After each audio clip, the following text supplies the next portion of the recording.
Welcome to What's Trending. This is the weekly show where we talk about all of the topics that you have been looking at online, what's been on your feeds. Joining me for today's episode is Ben Cicchetti, and we are going to get straight into it.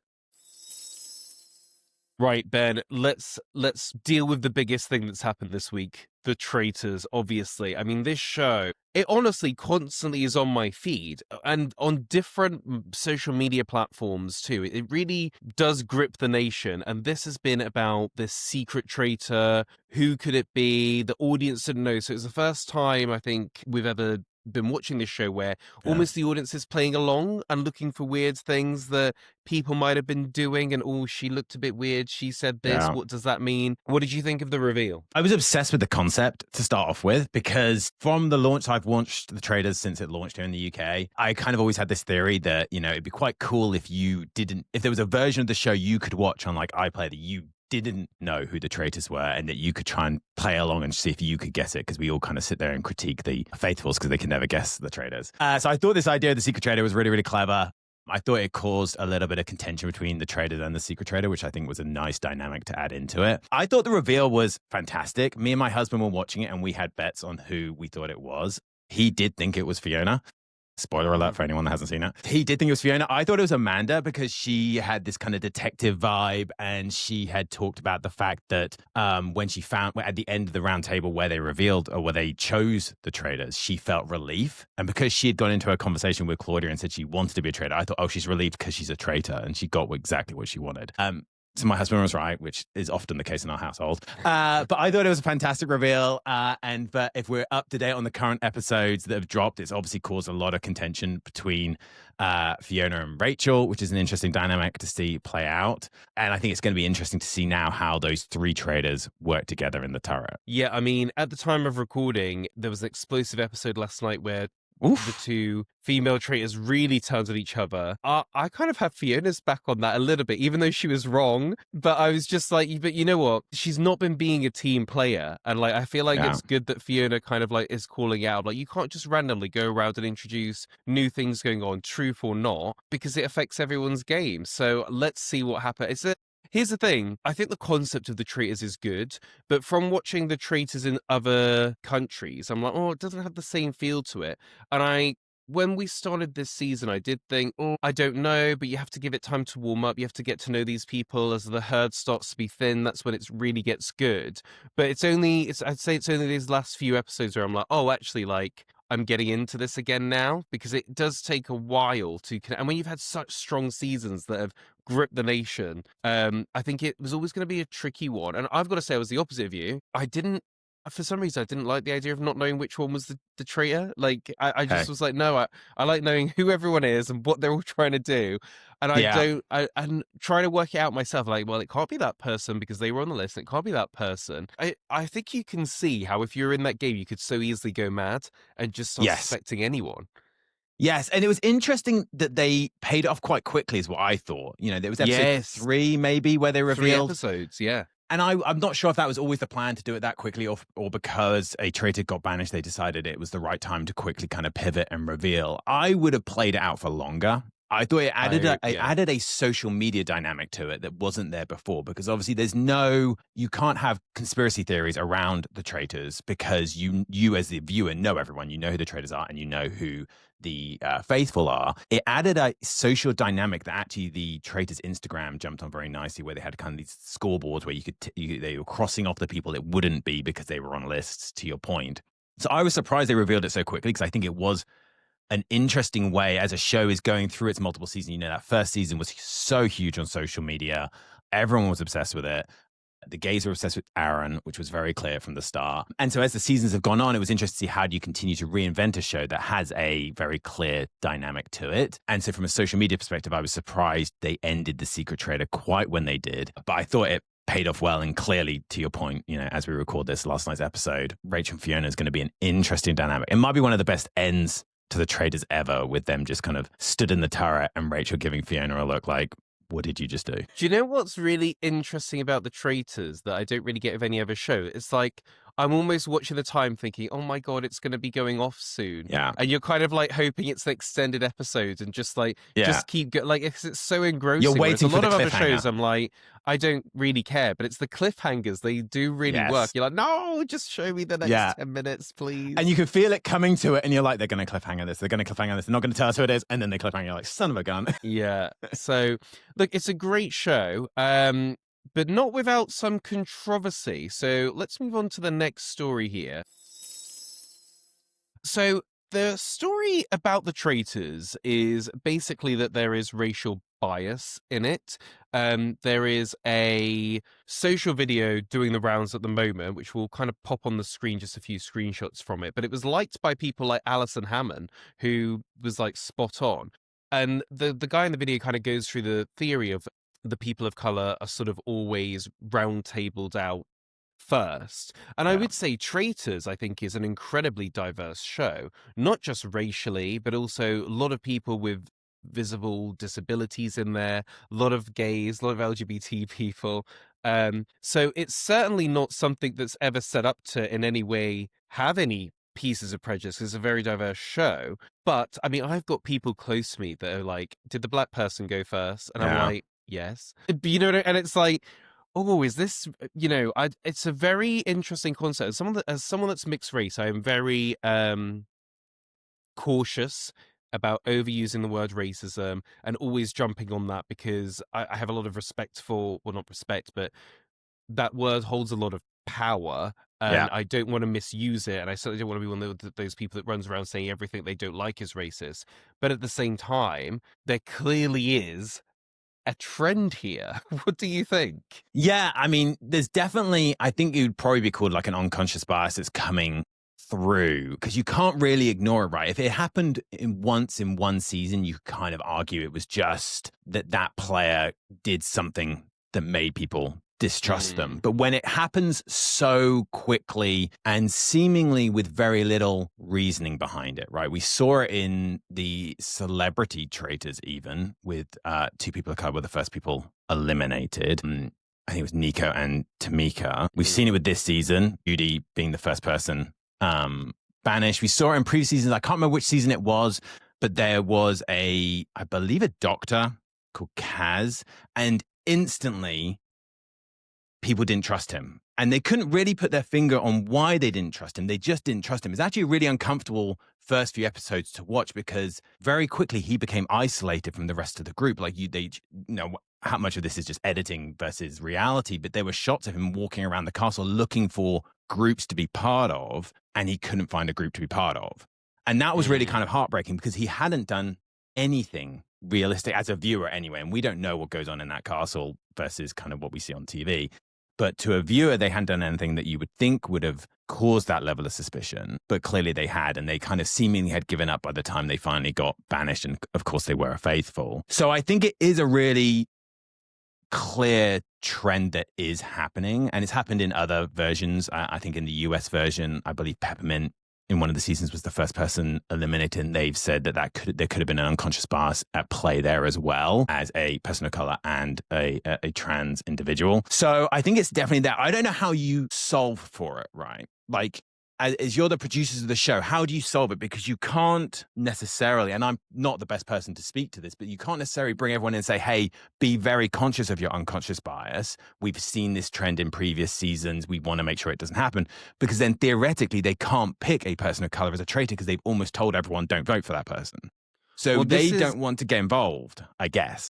You've hit the nail on the head is kind of how do you correct for this? Because I'm actually assuming as part of a BBC show, they would have actually had unconscious bias training, even for something like this. So I don't know. I could be wrong. I would assume it's the BBC. It's their flagship show. They're gonna have like loads of things on hand, like mental health support and everything like that. If it all gets too much, they're not. We've seen, unfortunately, really disastrous ends to people that have been on TV shows, reality TV shows. I feel like the BBC are not going to make that mistake with their flagship show. So I think that there's definitely going to have been a lot of that stuff done. But at the same time, you're right in the sense that if you suspect that person, they happen to be a person of color or disabled or gay, is that going to play in future seasons where people think, I don't want to be one of those people that votes out the person of color first, so I'm not going to. But then that person ends up actually being the traitor. I don't know. Yeah. So it's a very hard thing to sort of correct for. It's one of those things where I'm actually interested in hearing people's thoughts online of, well, how do you think you correct this? Because, Yeah. people will also be able to point for, well, here are all the seasons where they kicked out white straight men first. And, Yeah. at the moment, there is one white, maybe straight, I don't know, guy that is in tears because he just can't convince them that he's Yeah. faithful. It's like, it's kind of hard for anyone in that. I actually, 100%. last night watching it was the first time where I was like, you know what, if I was in his position, I'd just be like, just vote me out because this isn't fun. 100%. And I thought he was going to say that. I thought he was just going to give up and say, look, this isn't working. I'm not happy here. I think I'm actually especially when it went to the deadlock where it was kind of one of the two. I thought he was just his argument was just going to be, let me go. I'm kind of done. I'm kind of over it. Yeah. I didn't know. Obviously, there's this rumor of this kind of family dynamics that are also emerging on the show, where multiple characters have now had some kind of family or friend link. Where you had a couple in there, you had a mother and daughter in there. I think people are now starting to think maybe there's multiple connections because you had the family tree as well. Yeah. Would you do the Traitors? Like, is that a show that you would ever consider kind of going for? I would. I actually, after the first season, I did actually apply. Never heard back. I would. Hopefully I think someone's out of watching. all of the shows, there are probably. I would do the Traitors. I would also do. I mean, I don't know if I would qualify for Celebrity Hunted, but that looks quite good in the sense of like you're on the run. Like I like kind of what you call it, cat and mouse, like hunting stuff like that. Maybe we'd do I'm a Celeb just for the fun of it, but it doesn't actually look like that much fun to be an I'm a Celeb. But those are the only three that I would do. The Traitors, I mean, could you think of anything better? You're going to this castle. Yeah. Everyone's so overdramatic, over the top. You're trying to weed someone out, or you're the one that's like killing people. The only thing is, I don't think I would have much patience for. I've forgotten his name now. What he was going through where everyone turns on you and you are in this room full of people and you just can't convince her. I would be like, I'm done.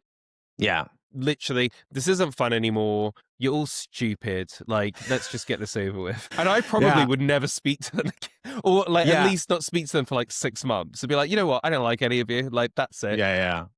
It is really tough, right? Like, I don't think I could do the Traitors. I could do the Traitors if I was a faithful. I think being a traitor, I know myself well enough to know I would mess up and accidentally tell them all I'm a traitor. Like I would do that thing where you go, I'm 100% and then accidentally say traitor rather than a faithful. So I don't think I could do it from that perspective. We at my old company, we used to play a game called Avalon, or people might know it as Resistance, which is a similar dynamic where it's a set of good people and a set of quote unquote bad people, and the bad people are trying to sabotage missions and so on and so forth. And to your point, what Reese experienced on the most recent episode, I'm pretty sure his name's Reese. It's the worst feeling in the world when you're a faithful, you're the quote unquote good character, and you just can't convince people, and there's nothing you can say, and in that game, I would often kind of put my hands up and say, I'm just kind of done. Like I can't convince you guys any more than I already am. So I think I would find that part of it really horrible. And we've had like faithful in the past. I think Aaron in season 1, who kind of had a small breakdown because he just couldn't deal with the fact that he was being so clearly accused of being a traitor, and he knew he was a faithful. It's a tough dynamic. Hunted is interesting. I had Jackson on my podcast, super interesting person and an incredible show. And again, I think I'd be terrible at it. I think I'd be terrible at most celebrity or reality TV shows. Yeah. Maybe there needs to be some sort of like podcaster fight to the death reality show. Yes, there we go. Out podcast someone, and whoever wins gets 100,000 subscribers. I don't know, like that would be cool. Yeah, no, I'm up for it, and I think I would be a good traitor, but I am not the best liar. So the only way I could do it is if I completely compartmentalized, and I was only a traitor when I got into that turret. And I would just, in the rest of the day, have to convince myself I'm faithful. And I know enough of like how to be like, you know what?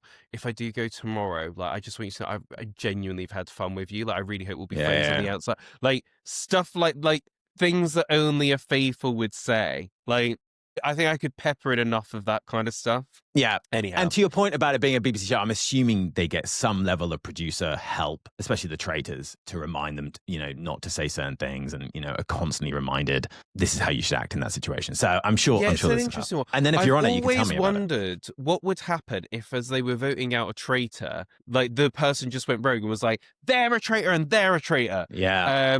But I was thinking, actually, that probably wouldn't be as terrible, because then that would cause a whole, did they just say that to confuse you, or did they mean to? And if they voted them out, they would just be replaced with a new traitor. So it wouldn't really impact the game. Because I was always like, would they have to go back to the beginning and like repick traitors from the start? Yeah. But you couldn't do that. I would assume there's something in their contracts that say what you can and can't say on your way out. And probably there's something that says no matter what anyone ever says to you, you never admit you're a traitor if you are a traitor. Like, even if you literally get caught, you continue to deny that you're a traitor until you stand up.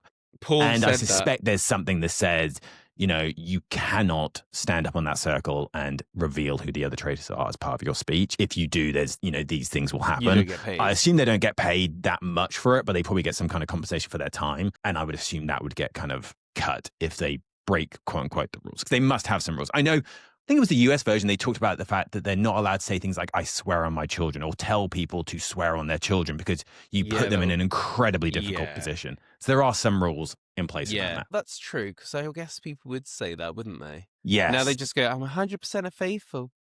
Yes. Just don't even bother saying that, because what does it even mean? Like, of course a traitor would say that. I mean, Alan Carr said it while giggling his head off, so it means nothing.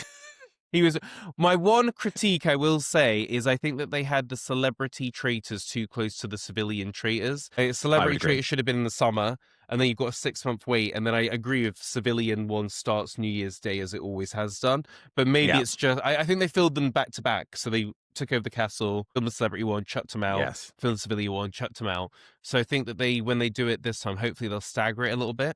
I think so. I agree with that. I think they need to be a bit of a break. It felt a bit too soon. I like the missing. I didn't miss it quite as much as I had in previous years. Exactly. Right, let's move on to the next story.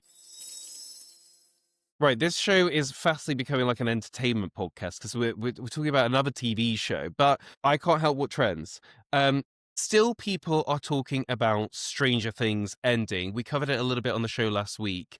But now people are suggesting that there's sort of a secret episode 9, like a lost episode. Explain this to me. Yes, so this is quote unquote conformity gate. And the first time it came to my attention, I completely dismissed it. And I will admit by the end, I was slightly bought into it. The idea was that the show had ended with episode 8, and viewers started to pick up on or pull bits of the previous show together to say it felt like they were hinting at another episode. At the end of, I won't reveal anything too much in case people haven't seen it. At the end of the season, episode 8, they do kind of a flash forward. It's like an epilogue, and they show where these characters are in their future.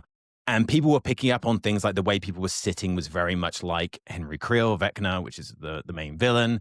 They were picking up on like there was an empty sign in a crowd that had no writing on it, and people thought that was a sign there was like a glitch. So the theory was, for those that don't watch the show, the main villain, Vecna, has the ability to get into your consciousness and force you to see things that aren't there. The theory was that we were all now under Vecna's curse, and that the epilogue wasn't real. Vecna had forced us to see that. And then a whole bunch of coincidences, as we now know, pointed to the fact that this was going to get revealed on January 7th. On January 7th, 7 days after the finale, because in the first season, Will was taken for 7 days. So they put all these bits together to say that on January 7th, this secret episode is going to drop. This was on BBC News. This was on Variety. This was everywhere, that this was a massive theory. And of course, January 7th came and went, and it didn't drop. But yeah, I think it was an interesting time because I started to buy into it. Like, I really started to think, because you were putting all these things together. The actor that played Vecna was on Jimmy Fallon the night before, and he had done this kind of like skit workout video where partway through he said it all starts tomorrow, and that was going to be January 7th. So it seemed to actually, things started to fall into place. Say, oh, actually, this does look like this might be the most genius end to a show possible. That you end it, and then, a week later you reveal that actually wasn't the end, but that didn't come to fruition, unfortunately. I actually loved the ending of the show. A lot of people, I think, you can never make everyone happy with the finale to a show. People have expectations. People have kind of theories in their own head of how they think it's going to end. I was a big fan of Lost. We saw this happen with Lost. We definitely saw this happen with Game of Thrones, which had kind of, I think, arguably one of the worst ends to a show ever. It just kind of really fell off a cliff. So I think people were disappointed in certain elements. I actually thought it was a really nice way to end a show. They left it on kind of a choose your own adventure idea where you could almost choose how you viewed the ending. So I thought it worked really well. Me and my husband actually sat down to watch the finale on January 7th because we thought, well, we'll watch it now so that if something does drop, we can Can you enjoy imagine it. you watch it and then it's like loading next episode? Yeah, like, oh it would have God. been crazy. But actually, as I was watching it, I turned to my husband like, I don't think it's happening. Like, this feels very right. Like, this actually does feel like the end to a show. Like, I'm very good with it. I don't think they need to mess with it. But it's amazing how that got picked up, right? Like, that was such from a TikTok. The more you've described it to me, I bet they wish they'd have thought of that. And I think that probably now someone will pick up that when they do go to their last ever episode and then be almost like, it's like there's just one more and it's randomly dropped. Because imagine the publicity, like, oh, we watched the ending, we debated the ending, I didn't like this, I didn't like that. And it's like, surprise, you've actually got one more. I mean, that would be crazy. It would have been incredible. Like if you were the Duffer Brothers and if you're the Duffer Brothers and you're seeing this theory kind of emerge, you must have been disappointed because clearly people are only thinking this because they're disappointed in the ending. I'm surprised that the Duffer Brothers, that Netflix, that nobody stepped in to say that it's not happening. Like that's probably what I would have done if I was in kind of Netflix's position, because I don't think the hype helped them, because then there was disappointment on the other side of it. You never want to hype something up that you can't then deliver. Unless they are planning on delivering something in the future, obviously the theory will continue to run. I'm surprised no one stepped in and said, hey, everything that's out is out. There's no new episodes coming. We've got this documentary coming on January 12th. We hope you all enjoy that. But that's the end of the show, folks. Nothing more is happening. But yes, I think it would have been incredible. I don't know if the Duffer Brothers sat there and slightly kicked themselves for not thinking of it themselves. How you would have kept it a secret, in a world where everything has to be registered beforehand, I'm not sure, but maybe there would have been a way to keep it a secret. I feel like because it's Netflix, like you can understand in the old days where it was like they needed to hold the slot radio on the times. schedule and in the radio times, fine. But Netflix, they could just upload something right now. I don't know. I mean, it is what it is. And I guess there's something organic with what's happened on socials, though, with people piecing things together. I guess if they really were going to do a secret final episode, a PR team would be involved in it and they'd be purposely dropping clues. It'd be a bit more blatant, I guess. Yeah, and the hints were subtle, but when you put them all together, it felt like it was telling you something. Like there was times when certain characters looked like they were looking right at camera and almost talking to us. People had slowed down.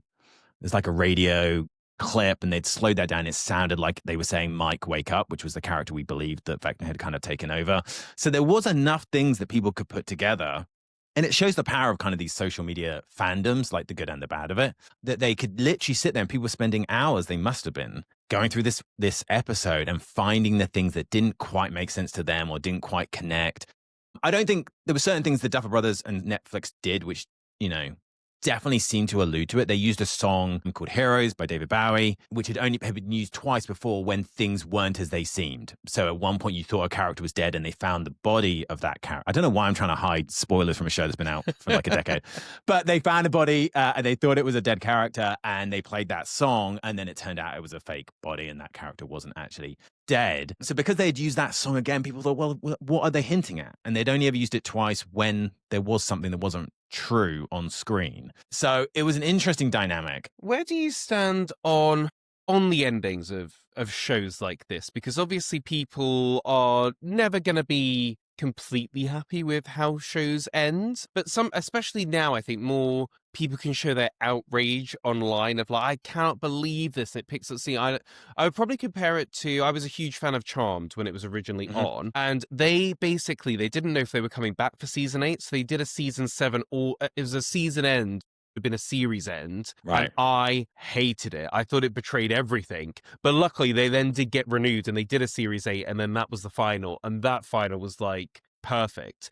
But obviously, that was a time before people could go online and be like, "What are you talking about? My God!" But obviously, we live in a world now where everyone has sort of nostalgia for the 90s and early noughties. And how many shows have we seen come back? We've seen Sex and the City come back, Will and Grace Yeah. come back. We've seen, all everyone is kind of resuming characters from the 90s and noughties. So there's nothing to stop Stranger Things in a year just dropping one random new episode. Do you think that we should go more the way of Friends? Like, that was it, done is done, no movie, no spin-off. Well, Friends did have a spin-off, interestingly, but no movie, no reunion. Oh, in 10 years' time, we'll pick it back up. Should an end be an end and that was it, the masterpiece? Or do you like that we can kind of keep revisiting characters over the decades? I think a show, if you're producing a show, has someone who's never going to produce a show or write a show. But I think, you want it to end and you want it to feel like a real end. Like, if Stranger Things never came back, I would be totally fine with it. Like, I think it was a fantastic show. It really gripped us. I think it launched in like 2016, so almost 10 years of a show. I do think shows have a right to end. I like the idea of universes. So I like the idea that maybe they'll, and I know they're going to revisit the Stranger Things universe, but leave those characters alone. So if you don't want to watch these other shows and you just want to treat Stranger Things as its own thing, let it be and let it be left alone. I think you'd have to wait and see how the kind of careers of all the actors turn out as to whether they decide, or how much money Netflix can throw at people in 10 years' time if they decide to do another show, another movie. I have always been a fan of the fact that, Friends never did come back. Obviously, now it couldn't come back. They did like a reunion episode, but it wasn't a show. It was a Q&A and things like that. I like the fact that they left it alone, because often these things don't work and they do kind of, the example I would give is Frasier. I was a massive fan of Frasier, and it was one of the most highly awarded Emmy shows of all time. And then they brought it back and it just didn't feel right and it didn't work. And I'm just not a big fan. I'm not a fan of the kind of reboot. There's only one, honestly, of all of the things that they've ever brought back, there's only one that I've ever thought masterpiece. And it was Star Trek Picard. So it was the cast. And now the first 2 seasons were just kind of Picard, and I know people didn't really like that, but the 3rd season they brought back the original cast of Star Trek The Next Generation. And I gotta say, I wasn't really that into Star Trek The Next Generation when it was on. I kind of knew of it. My mom, I think, watched it, so I knew sort of roughly the characters, but I wasn't so ingrained I could have told you all their names and stuff. But honestly, I watched that and it was so like, oh my God, as someone that doesn't even really remember that, like, this is connected to that. And after I watched that, I actually went back and watched the whole Star Trek Next Generation from the beginning. And I was like, that was how you do it. Whereas everything else, Sex and the City and just like that, people hated it.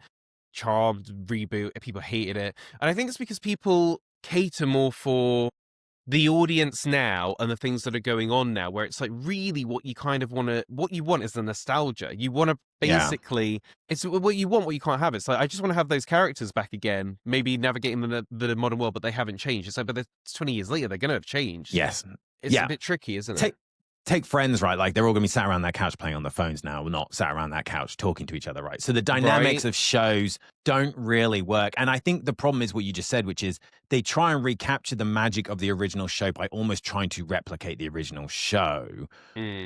Picard wasn't, I've seen bits of Picard. I haven't watched the whole thing, but Picard wasn't him back on, a Starship Enterprise as a captain, doing the show. It was a very different, from my understanding, a very different dynamic. It was more about him, the man, and kind of his life at that time and things that were going on around him. And so you see that with spin-offs, right? Frasier was actually a spin-off of Cheers. They didn't follow Frasier to Seattle and suddenly he's always in a pub every day like he was in Cheers. They changed the dynamic and they changed the kind of the course of the show. I think if you were going to revisit things, you either need a long passage of time between the originals so that people have kind of lost that emotional connection they had to it, because it can never quite be the same, or you need a new dynamic to it. So that's what, if theoretically what they do with Stranger Things is they make it about something else, but it's connected to the universe, so you can feel that kind of, you can tap into the fandom without having to kind of have Millie Bobby Brown on it again, or Noah Schnapp, or any of these actors in it. It can feel the same but different. Then you can try and recapture it. But I think you need a different dynamic. I don't think you can ever recapture it. Will and Grace was the classic example. They tried to basically recreate the show, and I think it broke down because of personal relationships on the show, not the show itself. But it was never quite the same as it was growing up. And Will and Grace was like one of the biggest shows for me as a teen into my early 20s. It's such a weird one. I also think that Hollywood is just out of ideas, and I think that they have a bit of a cookie cutter approach now. Like there are Yeah. ideas that I have. I'm like, right now people are trying to get to Mars. Let's set a show on Mars of like what would Yeah. that be like? Like let's do that. Let's have a show where an AI is the main character. Like Yeah. you need to sort of play in people's real worlds. Like even I did this whole article and I did a panel recently on male role models, and I was like, you know what?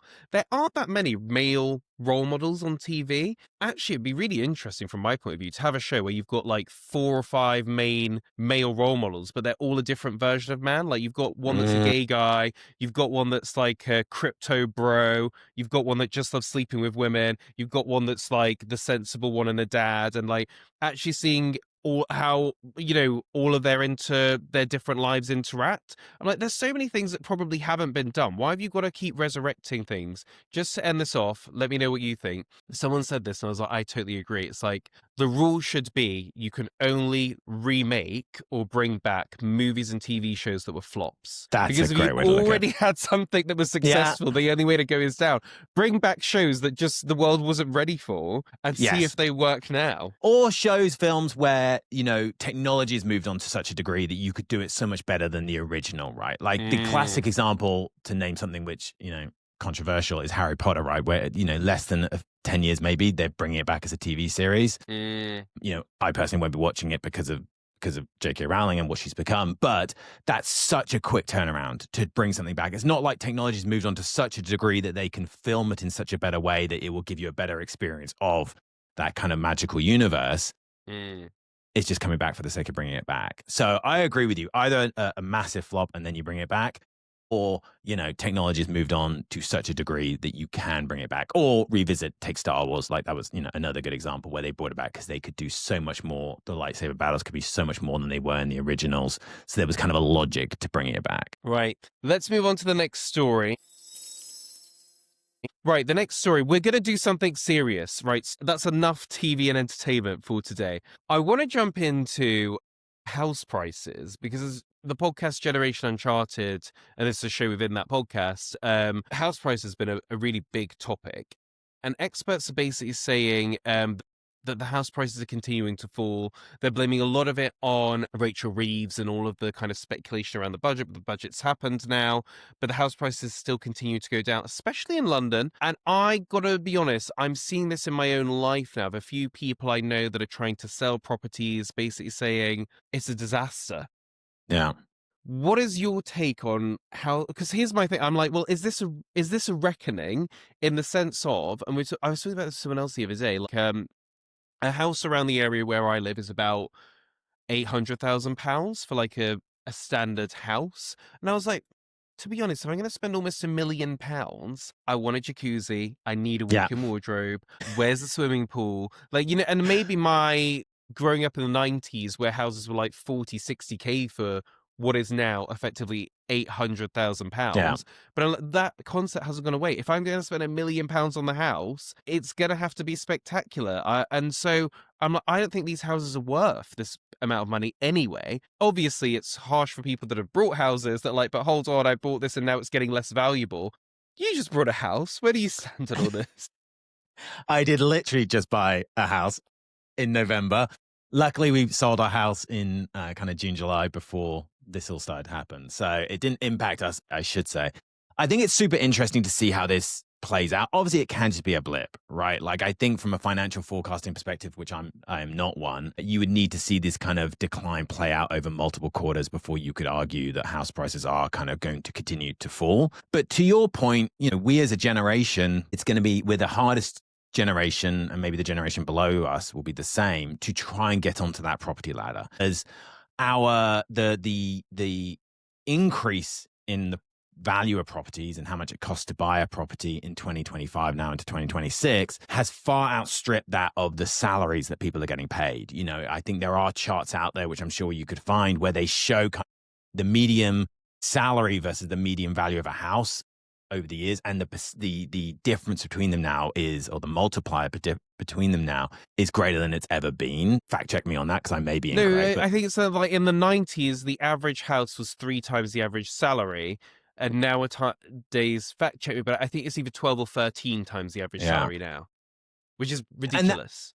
Yes, and that needs to be fixed, right? Because you do, obviously people don't need to own a property. You speak to a lot of financial advisors and they may advise against it. There are pros and cons to owning a property versus renting a property. So in no way am I saying, we need to fix this because everybody should own a house.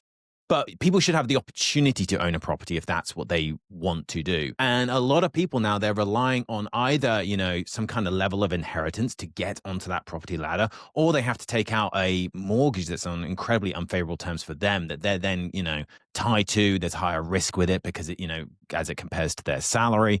So I do think if, you look at the general feeling right now that a lot of people have in the public around kind of our finances, the affordability of life in general, I do feel like it needs to be so easy for me to say. It needs to be solved because it does need to be solved and people need to have the opportunity to. And I'm not saying one area needs to be corrected, right? Either salaries need to be adjusted. We need to look at like how are we paying people to ensure they can get onto the property ladder. What schemes are we putting in place, like the Help to Buy schemes that have existed in the past that allow people to get onto the property ladder? Because it is a big moment in a lot of people's lives. People want to get onto that property ladder and have the opportunity to own their house. So I'm super interested to see how this plays out. To your point, is this some kind of reckoning that we will see house prices drop dramatically? Selfishly as a property owner, I don't know how well that works out for people like me. But, there needs to be some kind of an adjustment that happens. I saw something very interesting recently, which was, I think it was Jimmy Carr on a podcast. I could be completely wrong. It was a comedian, and they were talking about the fact that one way to try and solve some of this inequality is that people wouldn't have to pay taxes, say, in their 20s. So if you're in your 20s, you just don't pay taxes. And I thought that's actually an economics professor would be able to look into this to say if this actually worked. But it's a very interesting approach because then in your 20s, you have your time to save for your deposit on your property. You have time to pay off your student loan if you went to university. You have opportunity to kind of make yourself more financially secure than when you get into your 30s and 40s, when a lot of people have figured out their lives a little bit. They tend to have transitioned into the job that's going to become their career. They tend to be a little bit more stable. I thought that was a really super interesting approach I would love to see some politicians discussing that because, the way we live our lives hasn't really changed much in the last, in my time being politically conscious as far as kind of those big moments, how we pay taxes, how we work, the 5-day working week, all these things that some people start to discuss should be revisited. And I think how we tax individuals to help them have a fair start in life is an interesting one to look at.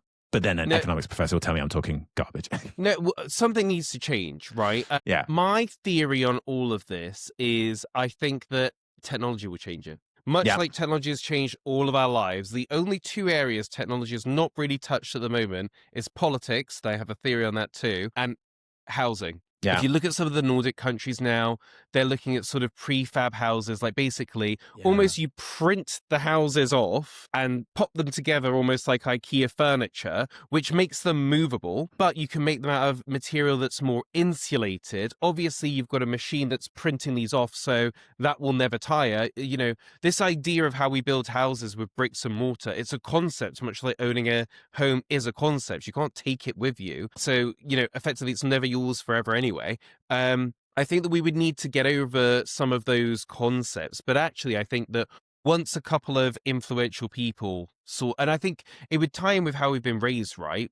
Because it would be a bit like The Sims, as in you could probably design the house yourself. Yeah. An expert would check it, put the plugs where it needs to go, you'd agree it, they'd print it, you would decide where in the UK to put it. And I think that something like that may happen. I know that there's something similar Elon Musk is looking at, but there's also something the Nordic countries are looking at. So I'm like, well, if this seems like it's something in the ether that maybe I should get some stocks and shares in, because I really think that might solve it. I don't know how quickly that stuff will come online, but I think that I could see that working where it's like, I designed this house myself, like it's in The Sims.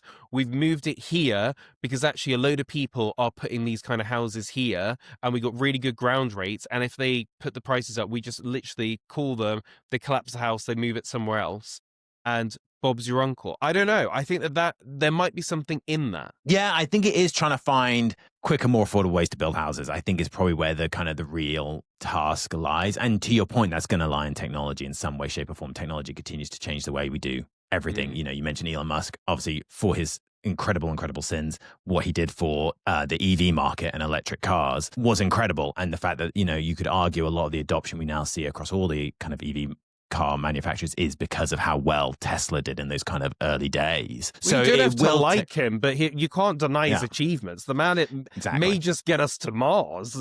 Yeah. It is what it is.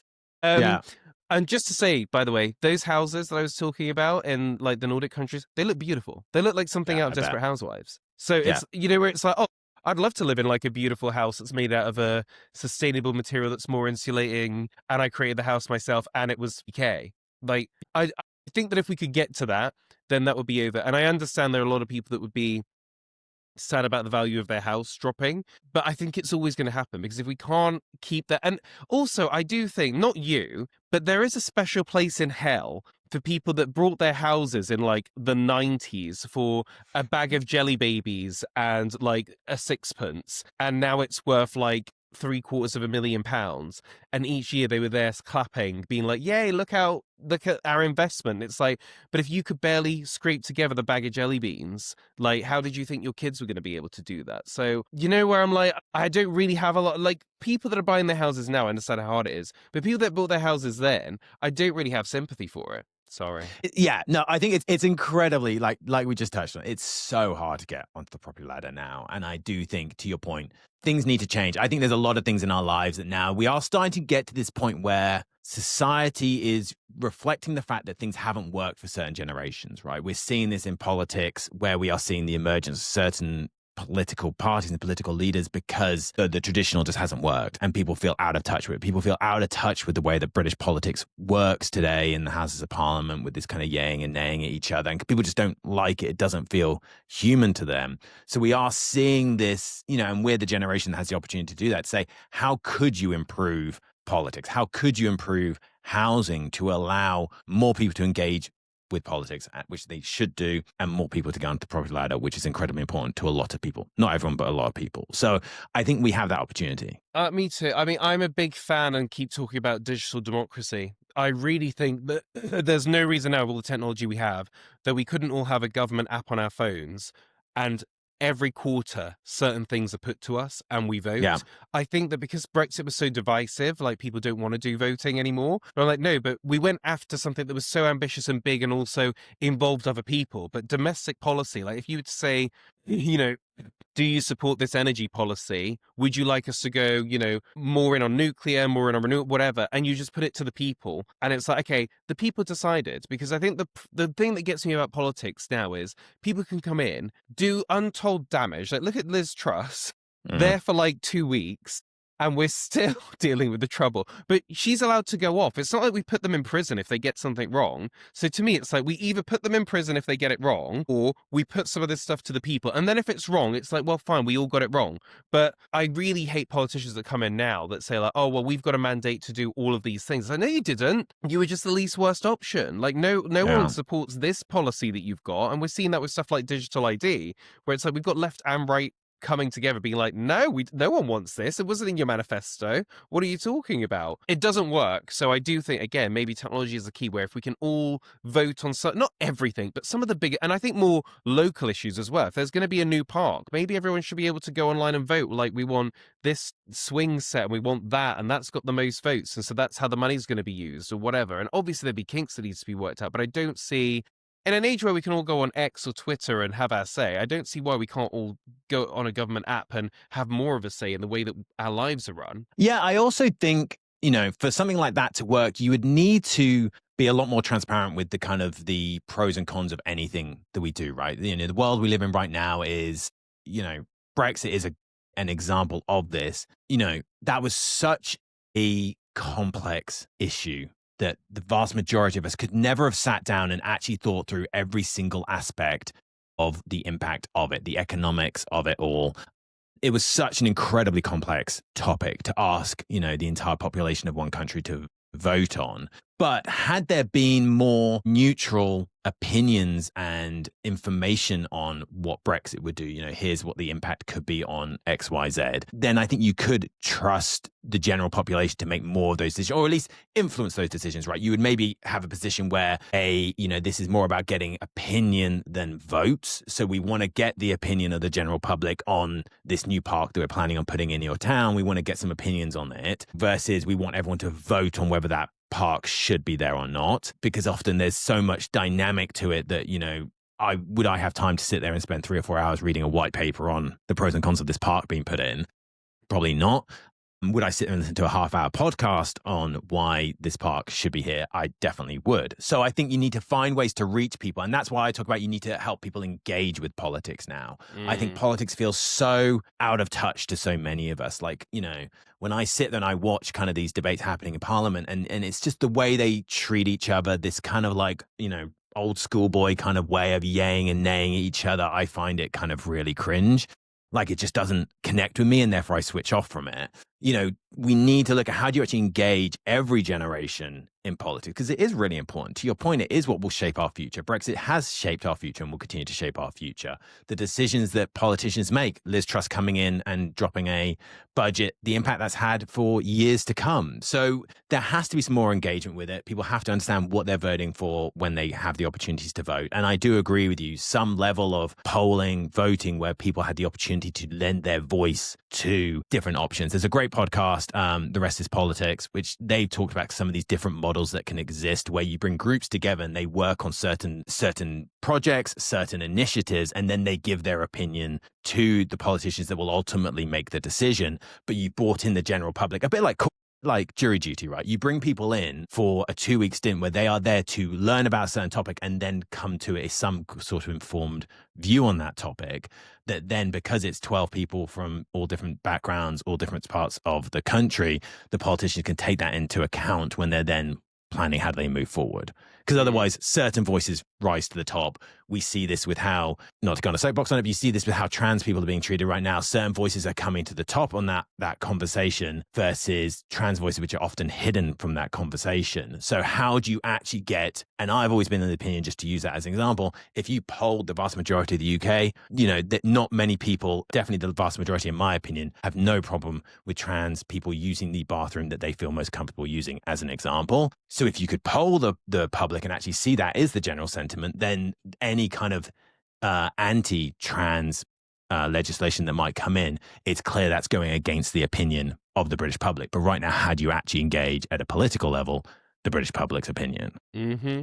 I'm going to have you back at some point to talk about all of this, because we just spent too long on the entertainment stuff. One more story I want to get to before we wrap. Final story, Storm Cicchetti, is this how we're pronouncing it? I don't know. That seems so. But basically, the UK has been battered by a storm this week, and I'm so over the topness of it. Like, they're calling it a weather bomb. You're all gonna die. And I know I'm in London, and we've literally seen a few drops of snow, and that was it. And it has been wet and raining, and I have seen some of the pictures from sort of the further north you go, or I think Cornwall's been quite heavily impacted. But I think there's a part here of the media weather sells newspapers, so they go all in on it. But I actually think there will be kind of they'll come to do a paper in 10 or 20 years time looking at how trustful in media, and I think we're all so focused on the politics and the biases there. But I think they'll be able to look at it from the weather of they kept telling people you're all going to die, there's going to be a weather bomb, say your prayers now, and then literally a table was blown over. And I'm not obviously, I know there's people that will have died and things like that, so I'm not being rude about that, but I'm just saying for the vast majority of the people in the UK, it was a bit wet. Yeah, it's interesting. I love the memes you'll see on TikTok where it is, that all these news stories about this terrible storm, and then they'll show a bin getting blown over in someone's backyard, and that's kind of the obviously, to your point, people will have definitely be impacted by this in certain parts of the country, so it is something to be taken seriously, but it does kind of feel like it gets overblown, especially since they started the very American approach of naming these storms, whereas it used to be you're going to get gale force winds tonight, so be careful, check your fences, so on and so forth. But to your point, it's what sells. We know it's what sells. It sells papers, the clickbait. It's the nature we live in. You know, you mentioned digital. The digital world we live in now is everything is based on whether someone's going to click on something or not. You know, I'm sure you, as I do, think about this from a podcast perspective. When we're putting together titles, when we're putting together thumbnails, you have to think about what is someone going to click on. So I dread to think what you're going to use for this one. But, you know, people have to think about that. And that is what's happening, right? So, you know, storms, to your point, sell. Disaster movies sell. So this idea that it's going to be this massive catastrophe. We had a little bit of snow where I live. I was just disappointed. It was about a week and a half after Christmas. So we had the opportunity to have a white Christmas and it didn't happen. It happened about a week and a half later. But, you know, the UK is such an interesting place from a weather perspective. I lived in Canada for 3 years and, you know, you would get feet of snow overnight and then the UK would get an inch and Heathrow would shut down and none of the trains would run. And I would just be sat in Canada so embarrassed that my country couldn't handle 1 inch of snow when I look out the window and see like 4 foot of it. But the UK has never known how to handle weather. And we are it's our topic du jour, right? Like it's what you go to when you don't know what to talk to somebody about. You know, God, this weather's been terrible recently. Oh, this weather's been so nice recently. Like it's what we as Brits love to talk about, the weather. It's never quite right. It's either too hot, too cold, too wet, too dry. Never happy. Right, well, that's it for this episode. Ben, thank you so much for joining me. I've really enjoyed having you on, and we'll have to have you back because I feel like we could have jumped into a lot more of those topics in a lot more detail. For people that are interested in following you, where can they go? What's the podcast? Yeah, they can find me on Instagram, TikTok, everywhere else at Ben Cicchetti. Look into the show notes to know how to spell my last name. And you can check out Queer Talker on wherever you enjoy podcasts, queertalker.com for all the information. But yeah, Lewis, I've loved this. This has been great. It's interesting to be on the other side of the microphone for once. And yeah, happy to come back anytime. Perfect. Thank you so much. Subscribe for more content.